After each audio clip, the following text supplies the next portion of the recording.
અરવલ્લી જિલ્લામાં બાળકીઓ અને મહિલાઓ સુરક્ષિત ન હોવાની ઘટનાઓ પ્રકાશવામાં આવતી હોય છે, ત્યારે મેઘરજ તાલુકાના ભુંજરી ગામની પરિણીતાની તેના સાસરીઓ દ્વારા હત્યા કરવામાં આવી હોવાના આરોપ કરવામાં આવ્યા છે। મહિલાની હત્યા કરી મૃતદેહને જંગલ વિસ્તારમાં ફેંકી દેવાયો હોવાનો આક્ષેપ કરવામાં આવ્યો હતો।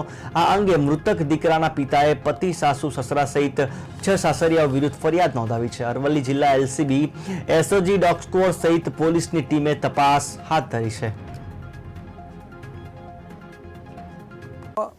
लाश मળી કે પગના પગમાં તીક્ષ્ણ હથિયારથી ઘા મળ્યા, શોર્ટ લાઇટના ઘા પણ મળ્યા।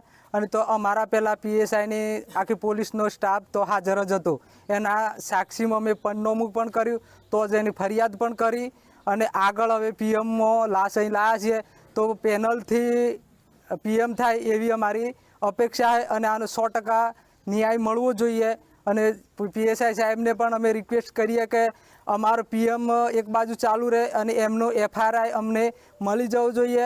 એ લોકોએ અત્યારમાં મને સવારમાં 8 વાગે કે તમારી બેબી ઘરમાં તપાસ કરતાં મળતી નથી, અને અમે ઘરમાં જોયું તો તમારી છોકરી નથી, એટલે અમે આજુબાજુ તપાસ કરી તો અમને મળતી નથી, એટલે તમે એવી રીતે અમે જાણ કરીએ છીએ। હવે ખોખરિયા દુલકોટાથી માણસો ગયા ભુંજરી, ત્યાં ગયા તે લોકો બધા ફરાર હતા। એના જે જમાઈ છે, સાસુ સસરા નણંદો તમામ ફરાર થઈ ગયા।